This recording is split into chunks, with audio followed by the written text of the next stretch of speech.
Please listen to these closing remarks. Again, this is in random order, and we are going to begin with closing remarks from Mr. Payne. Thank you again for coming out this evening. What we're looking for in 2018, because this is such an important year, is a leader. You need a leader, someone that's going to lead and advocate for real women's rights. Someone that is actually going to advocate for real healthcare reform. Someone who's going to advocate and lead the way when it comes to education and fixing the system that we have. Someone that's going to look at firearm control. Someone who's actually going to look at criminal justice reform. All the issues, I despise when the media says, what are your top 3 issues? Because they're all issues. Sexual assault and how we handle that. Domestic violence, how we handle that.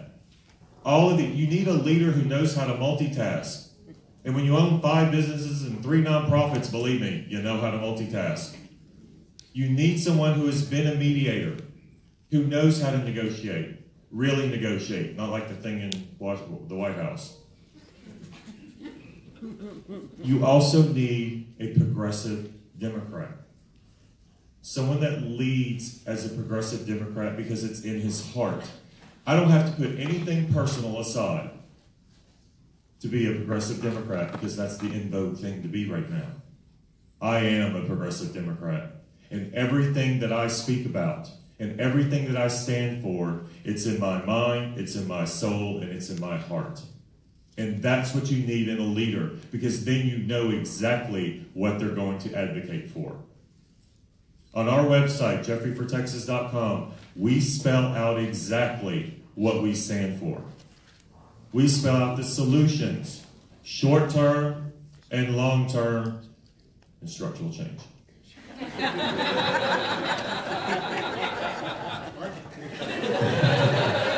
Andrew, push up.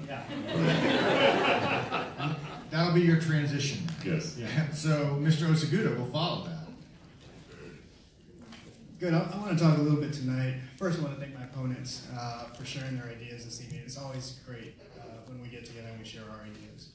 I also I'll read these comments in a little bit, but I want to talk about the leader in this race who isn't present tonight.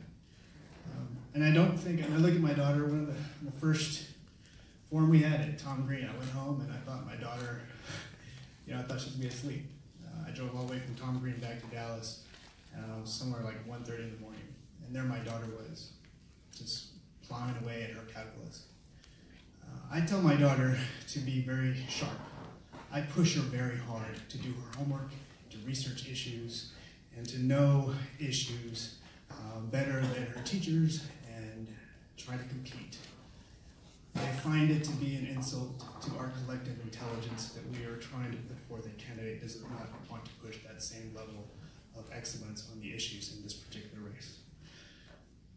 As a party, we now have to decide who will be our best steward in this very critical race. In many ways, I know that our party and our candidacies are untested to the times and the opposition we now face. But my belief is that the times call for us to be bold.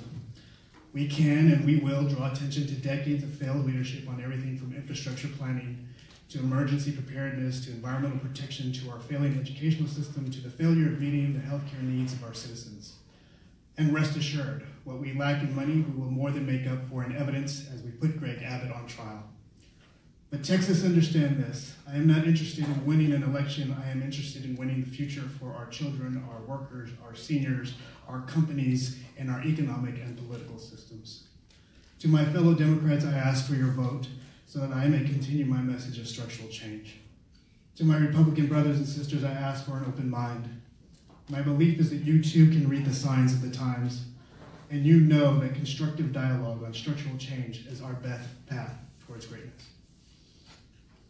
All right, Mr. White, your closing remarks. When I began, I told y'all one reason why I decided to run for governor about my father passing away. I didn't tell you the second reason. The second reason why I'm here is because of Hurricane Harvey. I live in Houston, and I happen to have a small fishing boat. I don't know why I call it a fishing boat, because I've only caught 2 fish on that boat. But I had it in from the bay, and on the morning of the flood, I got a phone call from the police. And they said there were 50 people surrounded by water, and they couldn't get out. The police and the firefighters didn't have a boat. And so I called my neighbors, grabbed them up, and we were there. And we spent 5 days in the water. Every single day I thought, that was the craziest day of my life.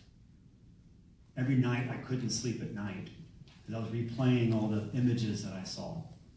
Images like elderly women, a woman who was running out of oxygen on her oxygen tank.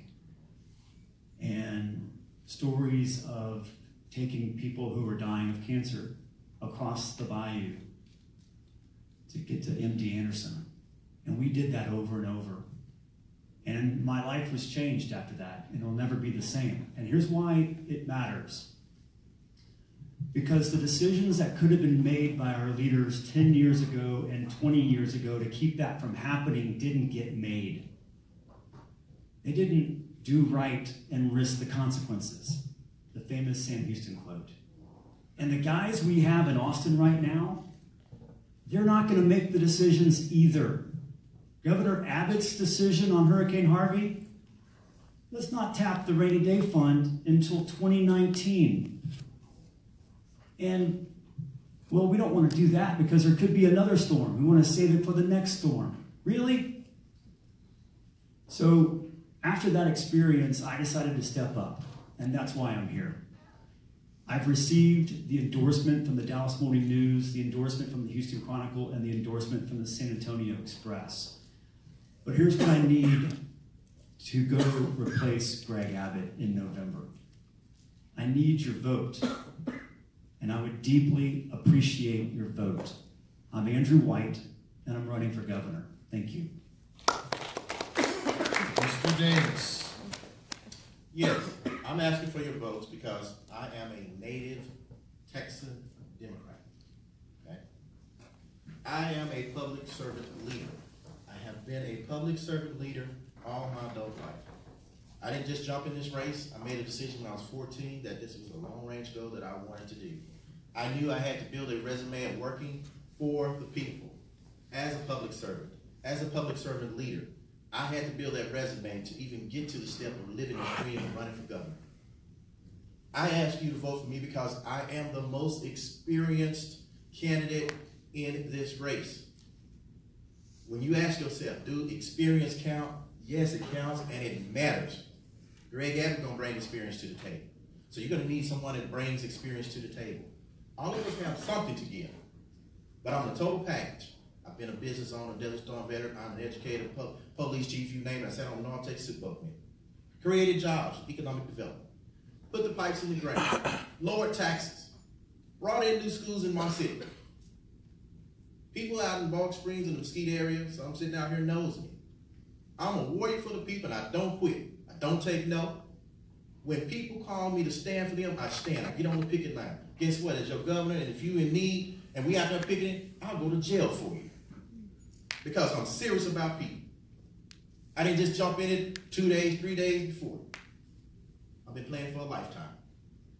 That's why I want to be your next Texas governor.